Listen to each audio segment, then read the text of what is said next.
오늘 우리가 살펴볼 이 환상은 스가랴서의 그 일부가 이제 8가지 환상을 담아내고 있는데요. 그 8개의 환상 중 마지막 환상 부분입니다. 우리 한번 복습해 볼까요? 여러분, 첫 번째 환상 기억나시나요? 골짜기 옆 화석류 나무 사이에 선 여호와의 사자의 모습을 우리는 확인했었죠. 그것은 고통 가운데 있던 유다 백성들을 위로하시는 하나님을 가르쳐주는 내용이었습니다. 두 번째 환상은 내 뿔과 내 장인의 환상이었습니다. 이것은 성전 건축을 방해하는 대적들을 하나님께서 심판해 줄 것이다 라고 하는 메시지였어요. 이것도 위로의 메시지고 소망의 메시지였습니다.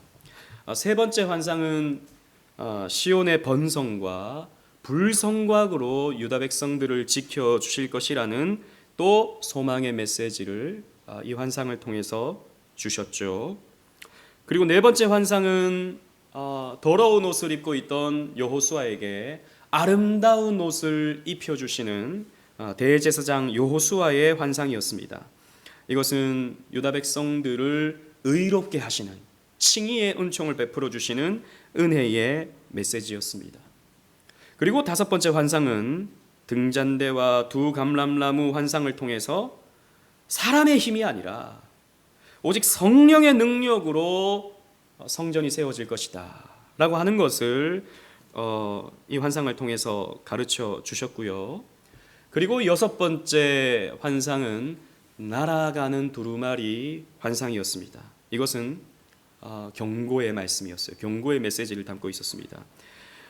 회개하지 않으면 유다 백성들에게 심판이 임할 것이다 라고 하는 메시지였고요.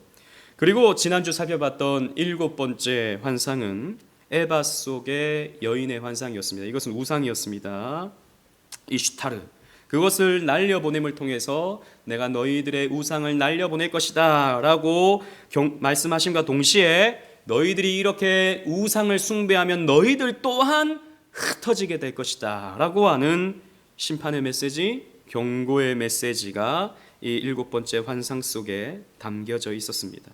이렇게 하나님은요, 이렇게 7가지, 이전에 우리가 살펴봤던 7가지 환상을 통해서 위로의 메시지도 주시고 소망의 메시지도 주시고 은혜의 메시지도 주시고 그리고 경고의 메시지도 주셨습니다.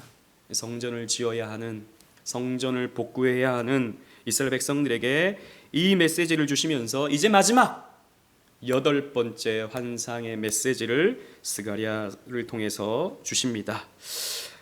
우리 먼저 1절로 3절 말씀 함께 읽어볼 텐데요. 제가 1절, 2절을 읽고 3절은 함께 읽겠습니다. 내가 또 눈을 들어본즉 내 병거가 두 산 사이에서 나오는데 그 산은 구리산이더라. 첫째 병거는 붉은 말들이, 둘째 병거는 검은 말들이, 시작.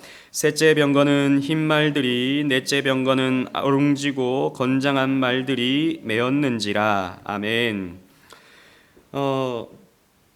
네 색깔의 말들이 등장하고 있습니다. 이 8번째 환상에서는. 여러분, 이 여러 색깔의 말, 그럼 어디서 좀 본 것 같지 않습니까? 언제 봤죠? 그렇죠. 첫 번째 환상에서 그 화석류 나무 사이에 붉은 말을 탄 여호와의 사자 뒤에 따르는 여러 가지 색깔의 말들, 그리고 그 말 탄 자들을 우리가 살펴본 바가 있었습니다. 그 말들은요, 그 첫 번째 환상에서 나왔던 그 말들은 이제 온 세상을 두루 살피는 하나님의 정찰병들, 그 하나님의 뭐랄까요, 그 온 세상을 이렇게 쭉 다니면서 살펴보는 그런 정찰병들이었다라는 것이죠. 그들은 이제 여호와의 사자에게 나와서 온 땅이 평안하더이다라고 하는 보고를 첫 번째 환상에서 하는 것을 우리가 살펴봤죠. 이 8번째 환상에서도 이런 말들이 나오고 있어요. 그런데 차이점이 있습니다. 아주 중대한 차이점이 있어요. 뭐냐면 이 8번째 환상에서는 병거가 두드러지게 나타나고 있다라는 것이에요. 그러니까 말이 나오고 말탄자들이 나오는 게 아니라 이 병거를 끄는 말로 소개되고 있지 초점은 병거에 있다라는 것이죠. 그럼 병거가 무엇입니까? 병거는 전쟁 무기예요. 전쟁 무기. 마차 정도가 아닙니다.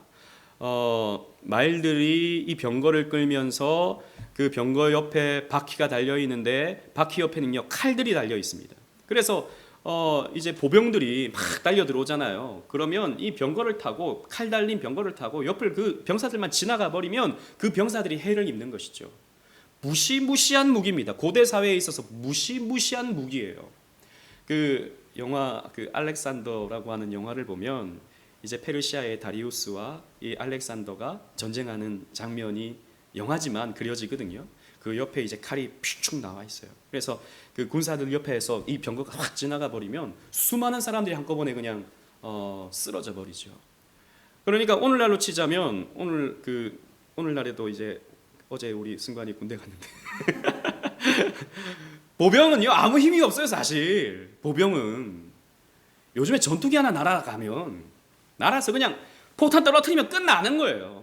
그건 아니라면 전차 막 그 K9 뭐 이런 전차 자주포 이런 것들을 탱크가 막 가가지고 뻥 하고 쏴버리면 사실 총 잡고 아무리 뛰어봐도 이거는 안 되는 거죠. 이 병거는 그때 당시에 그런 최첨단 무기였던 것입니다. 따라서 이 말들은 그냥 정찰의 역할을 하는 말들이 아니에요. 병거를 끄는 말로서 전쟁을 수행하는 말들이다. 지금 이 말들은 병거를 끔으로써 전쟁을 하고 있다라는 것이죠. 실제로 또 구약에 보면요, 하나님이 전쟁을 수행하실 때 병거를 끌고 전쟁을 수행하시는 그런 묘사가 많아요. 여러분 주보를 한번 보실까요? 순서지를 한번 보실까요? 하바국 3장 8절 말씀입니다. 우리 다 같이 한번 읽어보도록 하겠습니다. 시작.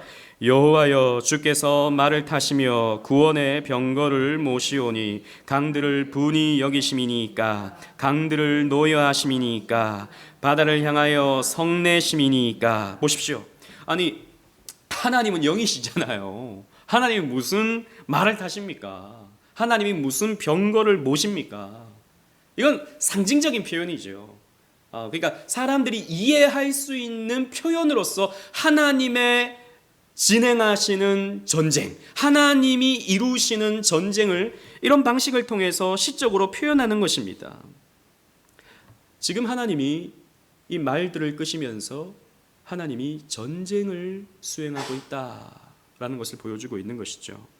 그리고 오늘 본문에는요 유난히 나가다라고 하는 표현이 많이 나타나요. 우리가 성경을 볼 때 성경을 바르게 읽는 방법 중에 하나가 반복되는 단어를 찾는 거예요. 반복되는 단어. 누가 많이 등장하는지 아니면 어떤 동사가 계속 반복되는지 이런 것들을 보면 되는데 1절에도 보면 나가다가 나오고요.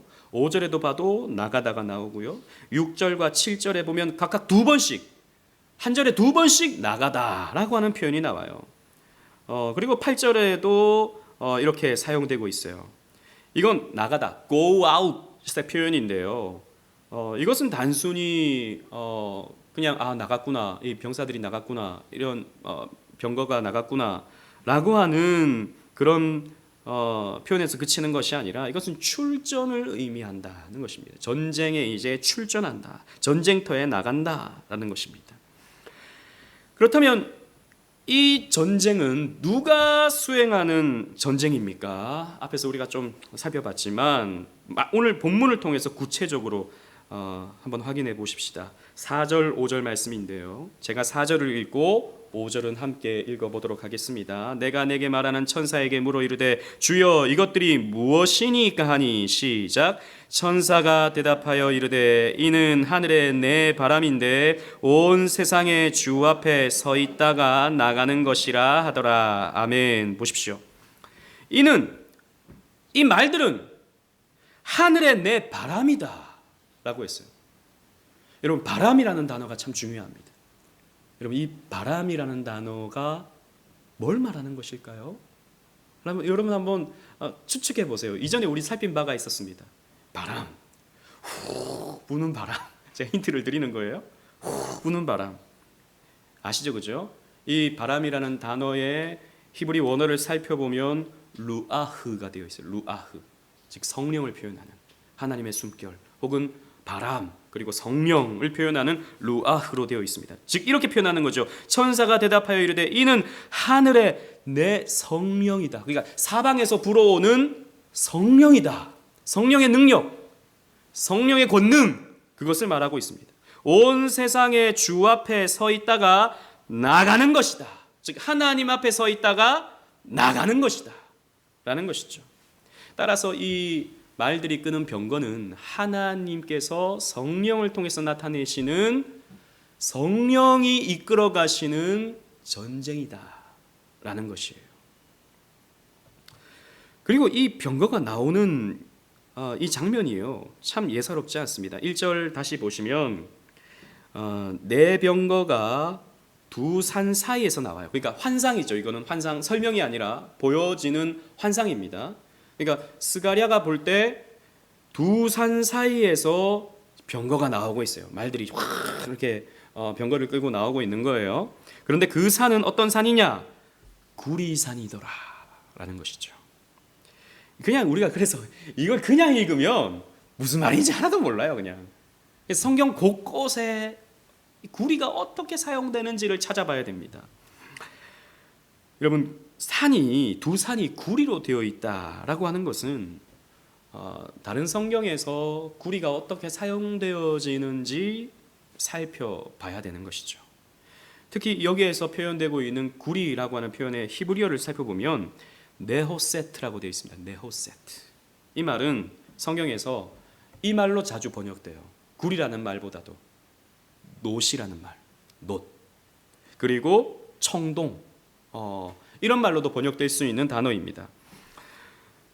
그런데요, 이 놋이라는 것, 구리라고 하는 것은요, 이 네호세트는요, 성전과 주로 관련이 있어요. 성전. 대표적으로 놋은 성막과 성전에 많이 사용되어지는데 성막 기둥의 받침이 놋으로 만들어져요. 그리고 번제단이 놋으로 만들어지죠. 그리고 번제단 같은 경우에는 다 놋이에요. 번제단 같은 경우에는 재를 담는 통도 놋으로 만들고 부삽과 대야와 고기 갈고리와 불 옮기는 그릇 다 놋으로 만들어야 됩니다. 그리고 단에 놋으로 그물을 만들고 놋고리를 만들어서 그 그물이 숯불 위에 지탱되도록 이렇게 만들어야 되고요. 모든 것이 놋입니다. 또 뿐만 아니라 솔로몬이 성전을 건축했을 때 성전 마당에는 직경이 무려 10규빗이나 되는, 즉 직경이 4.5m 되고 둘레가 30규빗이나 되는 엄청 큰 거죠. 놋바다가 있었습니다. 놋바다. 그 물두멍을 놋바다라고 부르거든요. 이 성전 시대에 가면 물을 너무 많이 담아서 이제 바다라고 부르는 거예요. 근데 이걸 놋으로 만드는 것입니다. 그리고 아주 결정적으로 놋으로 만드는 게 있는데요. 그게 뭐냐면 우리가 잘 아는 성전 앞에 두 기둥, 야긴과 보아스라고 하는 이 성전 기둥도 놋으로 만들어요. 순서지를 보시면 열왕기상 7장 15절 말씀 함께 읽어볼까요? 시작. 그가 놋기둥 둘을 만들었으니 그 높이는 각각 18규빗이라 각각 12규빗 되는 줄을 둘만 하며. 보십시오. 놋으로 만든 기둥을 두 개를 이렇게 우뚝 세워놓은 거예요. 입구에. 그래서 이 성막과 성전, 즉 하나님이 거하시는 집에 이렇게 놋이 많이 사용되는 것을 보면 하나님의 보좌, 즉 하나님의 영광이 나타나는 그 상징이 구릿빛으로 이렇게 나타난다라고 하는 것을 우리는 생각할 수 있게 되는 것이죠. 실제로 여러분 성경에 보면 그 하나님의 임재를 묘사할 때 구릿빛으로 묘사하는 또 성경의 기록들이 많이 있어요. 에스겔 1장 7절 말씀 또 순서지에 있는데요. 제가 읽어보겠습니다. 그들의 다리는 곧 다리요 그들의 발바닥은 송아지 발바닥 같고 광낸 구리 같이 빛나며. 이건 뭐냐면 여호와의 마차를 끄는 천사들의 묘사예요. 그러니까 어떻게 보면 하나님의 발이죠. 그 천사들의 묘사가 구리같이 빛난다라고 이렇게 표현하고 있는 것입니다. 근데 이런 하나님이 타시는 마차만 이런 게 아니에요. 다니엘서에서 묘사하고 있는 인자 같은 이, 즉 성육신 하시기 전에 예수님의 모습을 다니엘이 또 환상 가운데 또 보게 되잖아요. 그때 이렇게 표현합니다. 다니엘 10장 6절 말씀 우리 다 같이 한번 읽어보도록 하겠습니다. 시작. 또 그의 몸은 황옥 같고 그의 얼굴은 번갯빛 같고 그의 눈은 횃불 같고 그의 팔과 발은 빛난 녹과 같고 그의 말소리는 무리의 소리와 같더라. 보십시오.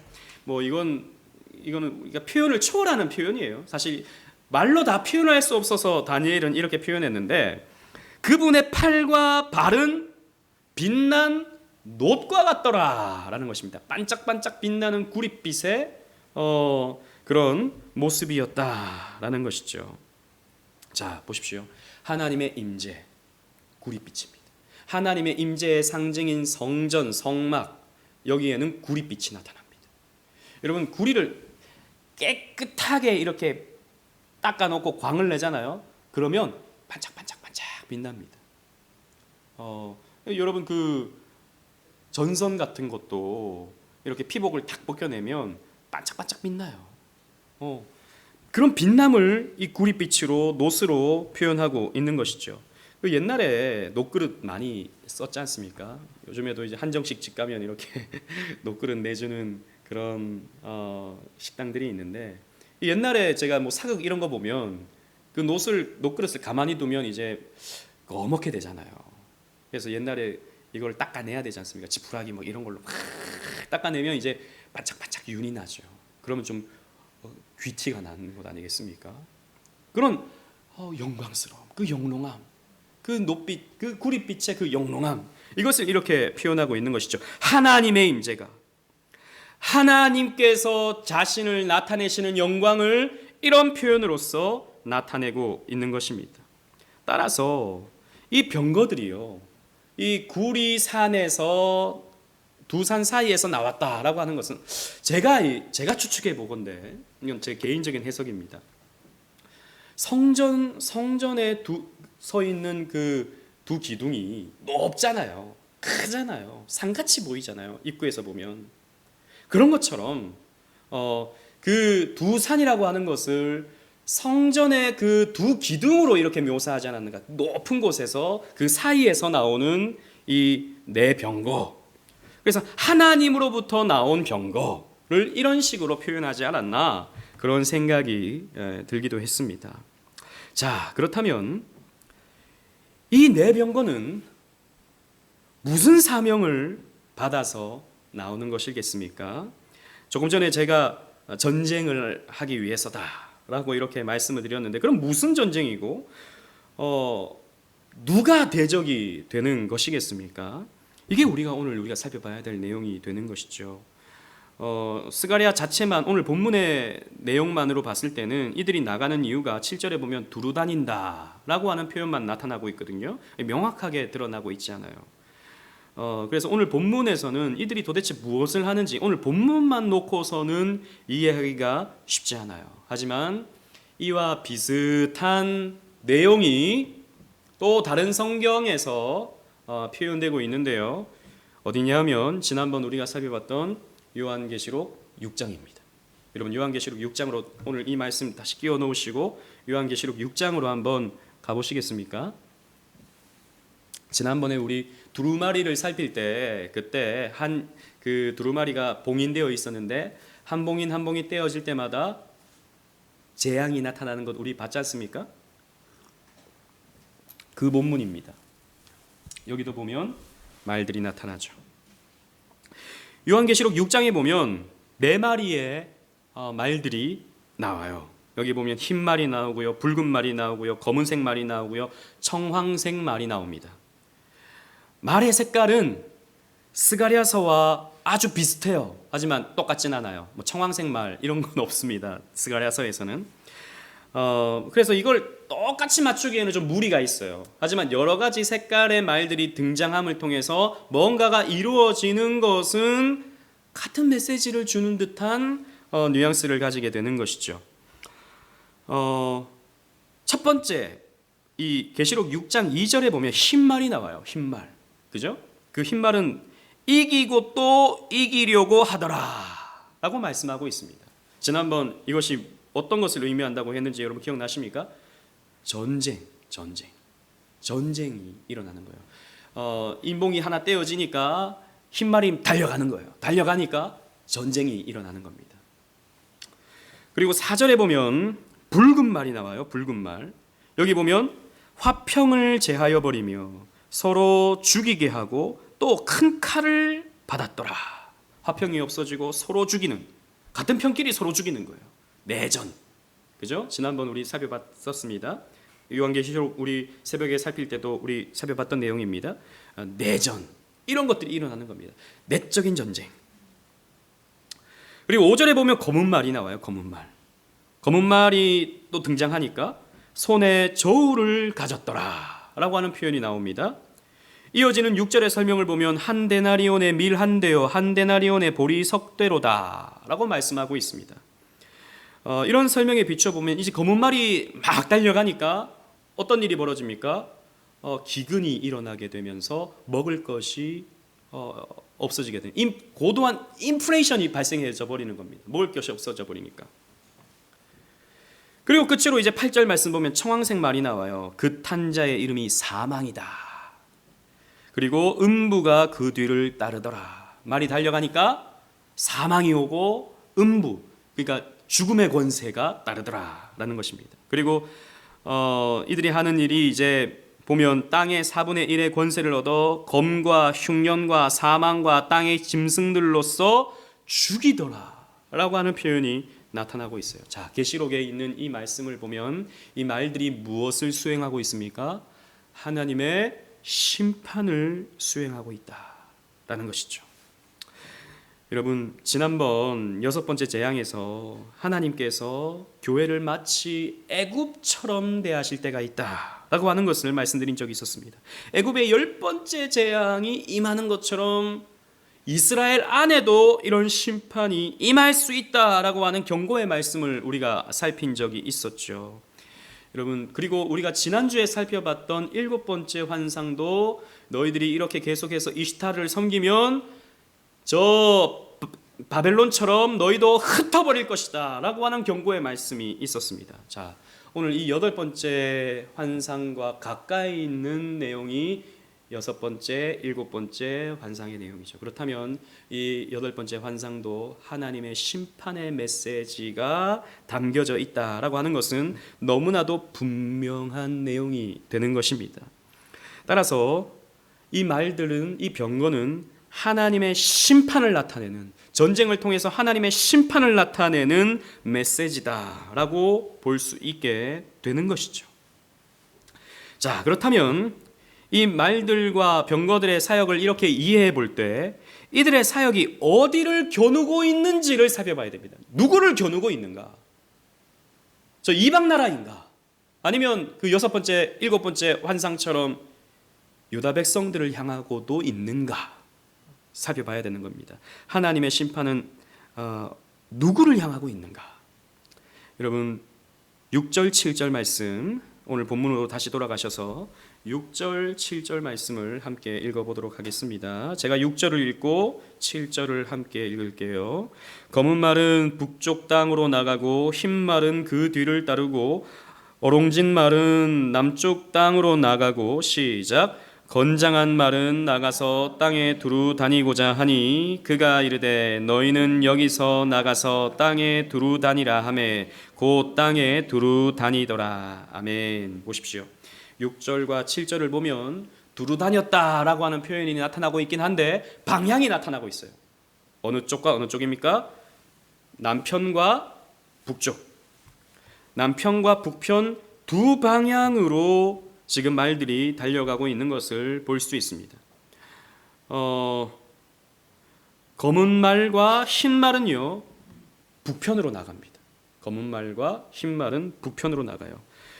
어룽진 말은 남편으로 나아갔습니다. 7절에 건장한 말은 사실 어디로 나갔는지 정확한 표현이 나타나고 있진 않아요. 그래서 원어로 봐도 이게 뚜렷하게 나타나고 있진 않아요. 중요한 것은 이제 분명하게 알 수 있는 것은 남편과 북편으로 이 말들이 달려가고 있다. 병거를 끌고 달려가고 있다라는 것입니다. 그리고 이제 마지막 8절에서 우리 다 같이 한번 읽어볼까요? 8절 이렇게 말씀하고 있습니다. 시작. 그가 내게 외쳐 말하여 이르되 북편으로 나간 자들이 북쪽에서 내 영을 쉬게 하였느니라 하더라. 아멘. 자, 남편과 북편 양편으로 말들과 병거들이 나아가는데요. 하나님이 만족하시는 쪽은 어느 쪽입니까? 북쪽. 북편을 하나님께서 보시고 하나님께서 이렇게 말씀하십니다. 내 영을 쉬게 했다. 저들이 내 영을 쉬게 했다라고 말씀하고 있는 것이죠. 이것이 바로 하나님이 만족하셨다라고 하는 그런 의미가 될 수 있는 것입니다. 자, 이 말들은 하나님의 심판을 수행하고 있는데요. 이 북편을 심판할 때 하나님께서 내 영을 쉬게 했다라고 말씀하고 있어요. 성공적이었다라는 것이죠. 이스라엘의 지정학적인 위치에서 볼 때 남편은 여러분 생각해 보십시오. 남편은 어떤 나라를 말하고 있을까요? 강대국. 그냥 뭐 작은 나라들 말고 강대국. 그렇습니다. 똑똑하신 분들 여기 많으시. 애굽입니다. 애굽. 남쪽으로 가는 것은 애굽을 말하고 있어요. 여러분 그러면 북쪽은 어느 나라일까요? 그렇죠. 지난번 우리 살펴봤습니다. 그죠? 사실 진짜 북쪽은 아니에요. 사실은 동쪽이죠. 하지만 북쪽인 까닭은 그들이 북쪽으로 해서 메소포타미아 지역으로 그 유프라테스 티그리스강 그 사이로 이렇게 넘어왔기 때문에 북편이다라고 했던 나라 바벨론이죠. 바벨론이 북편인 것입니다. 즉 북편을 하나님께서 심판하실 때 하나님이 안식하신다라는 것입니다. 여러분 이것은 앞선 그 셋째 환상에서 바벨론이 이렇게 언급되어 있음을 우리는 상기해 볼 필요가 있는 거예요. 스가랴 2장 6절 7절 말씀인데요. 여러분 순서지에 있습니다. 함께 읽어보겠습니다. 시작. 이는 내가 너희를 하늘 사방에 바람같이 흩어지게 하였음이라. 여호와의 말씀이니라. 바벨론 성에 거주하는 시온아 이제 너는 피할지어다. 왜? 거기 하나님의 심판이 많으니까. 여전히 바벨론에 머물러 있는 자들아 피해라. 시온으로 빨리 넘어와라. 그곳에는 하나님의 심판이 있다라고 하는 것을 하나님은 이전에 세 번째 환상을 통해서 말씀해 주셨습니다. 따라서 이 북방 땅은 바벨론이에요. 바벨론을 하나님께서 심판하신다라는 것입니다. 여러분 하나님께서 바벨론을 심판하신다는 것은 이스라엘을 괴롭혔던 이 바벨론 혼나야 돼. 이스라엘 백성들을 저렇게 계속해서 괴롭히고 있는 그래서 유다 백성들을 가나안 땅으로 가지 못하게 만드는 저 바벨론 사람들 혼나야 돼. 그래서 하나님이 벌을 주셔. 그런 차원의 심판이기도 해요. 그런 메시지가 분명히 있습니다. 하지만 하나님은 그 이상의 말씀을 주고 있는 거예요. 이스라엘 백성들은 포로 귀환 후에 성전 재건을 시작했고 이방 백성들은 계속해서 유다 백성들을 괴롭혔습니다. 그리고 하나님께서는 이런 이방 세력들에 대해서 이제 하나님께서 주권자가 되시고 교회를 하나님께서 지키실 것이기 때문에 너희들은 염려하지 마라. 내가 이방 세력을 심판하겠다라고 말씀하시면서 유다 백성들에게 소망을 지금까지 주셨습니다. 하지만 여기에만 우리가 머물 것이 아니라 우리 여섯 번째 환상에서 봤던 것처럼 그리고 일곱 번째 환상에서 봤던 것처럼 우리는 하나님이 언약 백성들에게도 이 심판의 경고를 주고 있다라고 하는 것을 우리는 기억해야 됩니다. 유다 백성들이 바벨론이다라는 말이 아니에요. 어떤 문제가 생겼죠? 바벨론화 되어버린 것입니다. 바벨론의 물을 먹은 것입니다. 바벨론의 문화, 바벨론의 생각, 바벨론의 가치관, 바벨론의 어떤 그 쾌락적인 것들, 바벨론의 우상 이런 것들을 유다 백성들이 따라가고 흉내내고 같이 숭배함을 통해서 언약 백성들이 타락해버린 것이죠. 그들도 하나님이 심판하신다라고 하는 그런 내용으로 우리는 이해해 볼 필요가 있는 것입니다. 지난주에도 우리 그 에바 속의 여인 그 이슈타르를 생각했었죠. 하나님이 그것을 날려보내시고 신할 땅에 거하게 하신다. 그래서 그곳에서 집을 짓고 살아가게 하신다라고 말씀하셨습니다. 흩어버리신다라고 하는 그런 내용이었죠. 마찬가지로 그런 이슈타르를 신으로 숭배하고 있는, 여전히 담무스를 숭배하고 있는, 태양신을 숭배하고 있는 유다 백성들을 향해서 너희들이 흩어질 수 있다.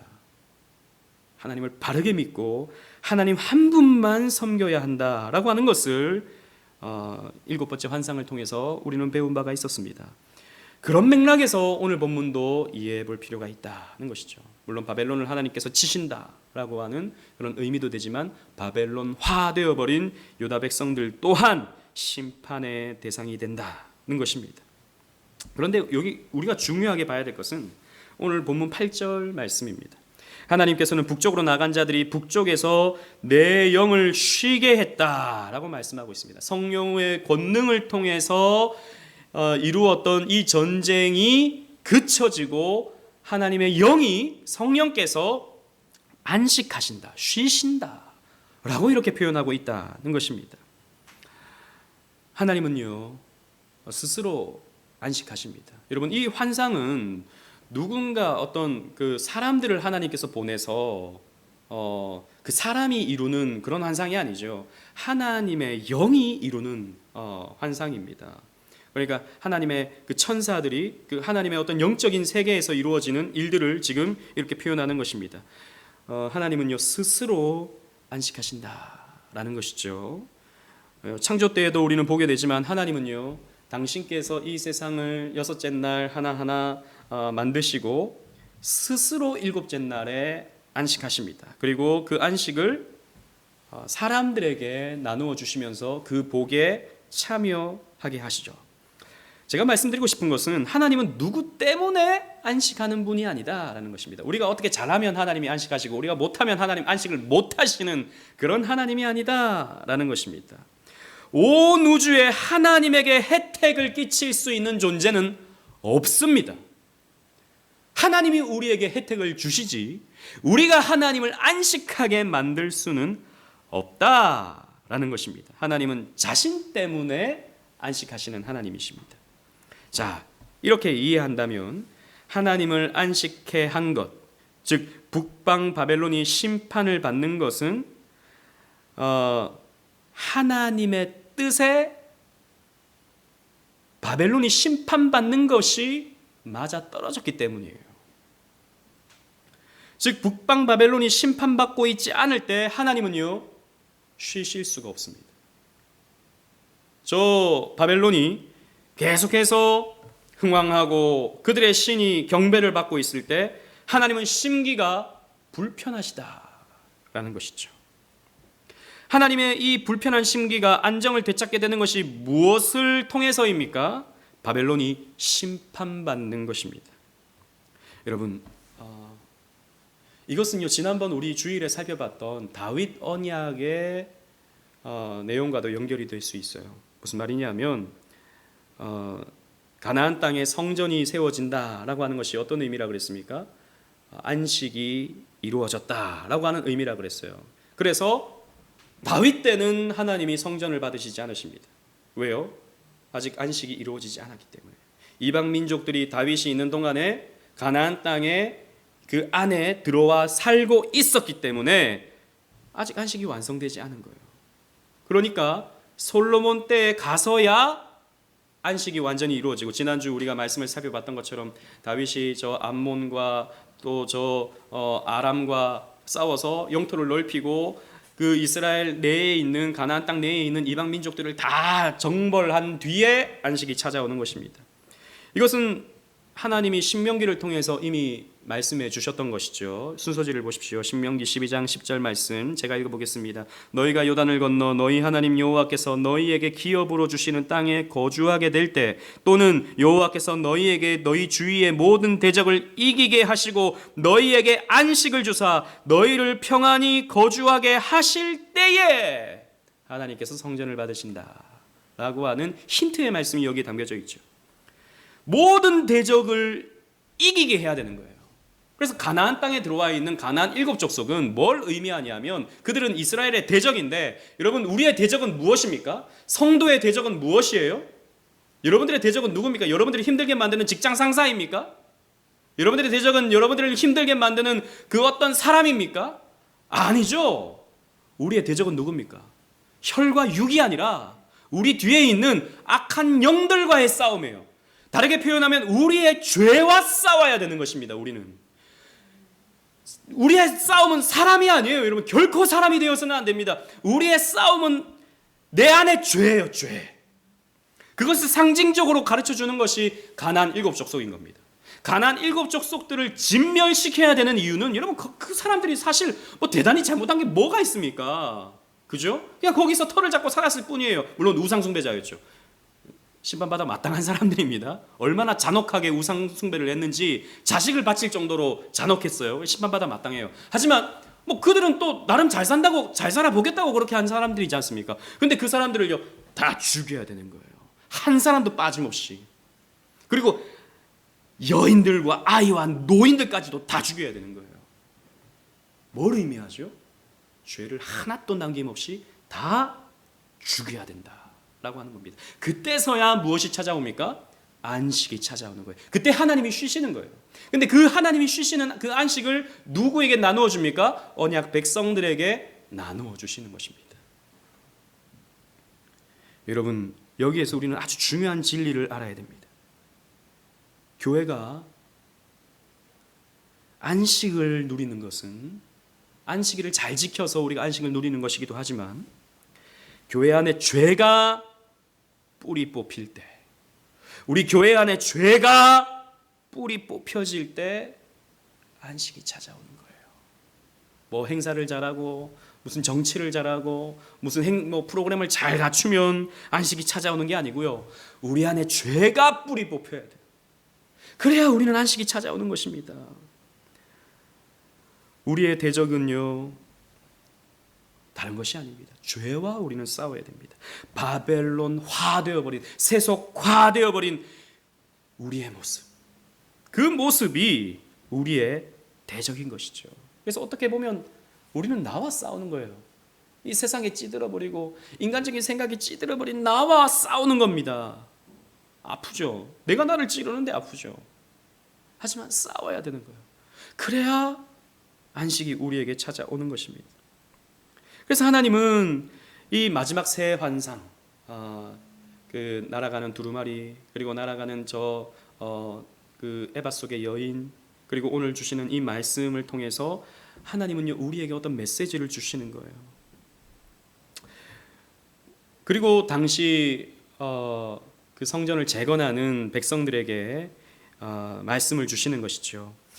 너희들의 안식은, 성전을 세워가야 하는 너희들의 그 안식은 너희 안에 있는 죄를 뿌리 뽑아야 되는 것이다. 너희들 안에 있는 죄와 싸우는 것이다. 너희 안에 있는 죄를 멸망시키는 거다. 너희 안에 있는 바벨론을 멸망시키는 것이다 라고 하는 것을 우리에게, 또 그 시대의 사람들에게 가르쳐 주시는 것입니다.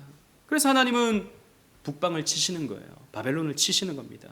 그래서 하나님이 때로는 우리를 치셔요. 왜요? 내가 바벨론이니까. 내가 바벨론화되어 있으니까.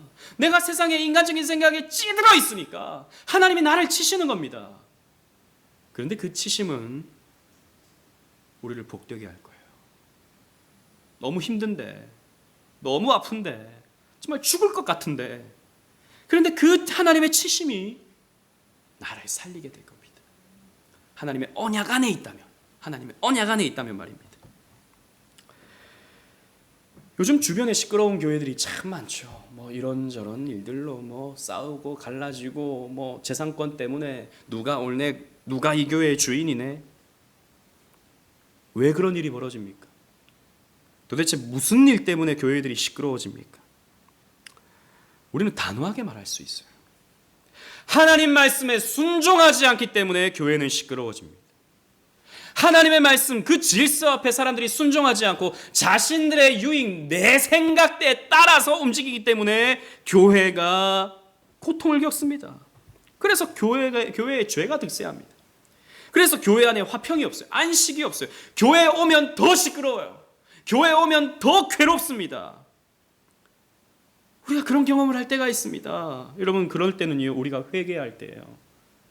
내 가슴을 치면서 회개할 때, 교회 오는 게 너무 힘들 수 있어요. 교회 오는 게 너무 고통스러울 수 있어요. 그때가 바로 내가 회개해야 될 때예요. 내 죄와 싸워야 될 때예요. 우리가 결코 빠지지 말아야 될 오해는 어떤 교회가 하늘 아래서 완전할 수 있다라고 생각하는 오해입니다. 착각이죠. 어느 교회도 완전하지 않아요. 어느 교회도 문제 없는 교회는 없습니다. 그리고 어떤 교회도 죄로부터 자유로울 수 없어요. 우리 교회도 마찬가지입니다. 저나 여러분들이나 우리는 죄인으로서 이 자리에 모여 있는 거예요. 그렇다면 우리 가운데 언제든지 죄라고 하는 문제 때문에 이런저런 아픔을 겪는 것은 이상한 일이 아닌 것입니다.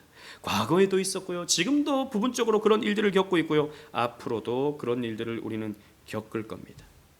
뭐 세상에서 말하는 것처럼 세상만사 세옹지마다 좋을 때 있으면 나쁜 일 있고 다 그런 거다. 제가 이런 말씀 드리는 것이 아닙니다. 우리가 그런 일을 겪게 되는 까닭은 우리가 죄인이기 때문이에요. 우리가 죄를 갖고 있기 때문에 그런 문제들을 우리는 겪고 있는 것입니다. 그래서 우리는 때로는 서로에게 상처를 주고, 때로는 서로 때문에 실족하고, 이 안에서 이루어지는 행악이 있고 마음 상하는 일들이 벌어질 수밖에 없는 것입니다. 그렇다면 여러분, 우리 교회가, 이 땅의 교회들이 취해야 할 태도가 무엇입니까? 우리는 죄 없는 교회를 만들 수 없어요. 죄 없는 교회를 만들 수. 왜? 우리는 죽을 때까지, 죽기 직전까지 죄를 갖고 있기 때문이에요. 그래서 교회는 안타깝지만 이런저런 고통의 문제를 안고 갑니다. 그럼 우리의 취해야 될 태도가 무엇인가? 바로 죄와 싸우는 겁니다. 죄와 싸우는 거예요. 죄와 싸우는 겁니다. 그런 교회가 되어야 됩니다. 북방으로 가서 바벨론을 심판할 때에만 하나님의 마음이 쉬물었습니다. 심판이 이루어져야만 하나님의 마음이 쉬물었습니다. 우리 또한 북방화되어 있는, 바벨론화되어 있는 우리를 쳐서 하나님 앞에 복종시키고 하나님 앞에 나를 드림으로써 우리는 안식을 누릴 수 있게 되는 거예요. 그것밖에 없습니다. 교회가 안식을 누리는 것, 죄를 척결하는 것입니다.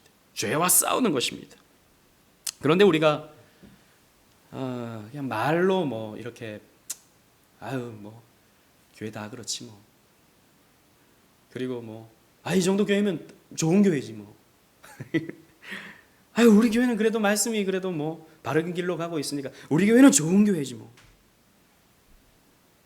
물론 그렇게 위안을 받으면 나쁠 건 없습니다만 여기에 머물러 있어서는 안 될 것입니다. 우리가 그렇게 자만하다가, 우리가 그렇게 우리 스스로를 괜찮은 사람, 괜찮은 교회라고 생각하다가 사탄이 그 틈을 비집고 들어와서 우리를 공격할 거예요. 그래서 교회가 안식을 누리는 방법은 단 한 가지입니다. 끊임없이 죄와 싸우는 것.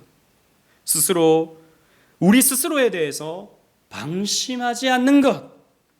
이것이 하나님의 안식을 얻을 수 있는 유일한 비결이라는 것을 우리는 기억해야 될 것입니다. 그래서 우리 오직은혜 교회가 이렇게 죄와 싸우는 교회, 그래서 하나님의 심판을 우리 스스로 이뤄나가는, 그러니까 죄와 싸운다는 말입니다. 우리 안에 있는 바벨론화되어 있는 우리 자신과 싸운다는 것입니다. 그런 교회가 됨으로써, 우리 자신이 됨으로써 하나님의 안식을 누릴 수 있는 저와 여러분들 되시기를 주님 이름으로 축원합니다. 아멘.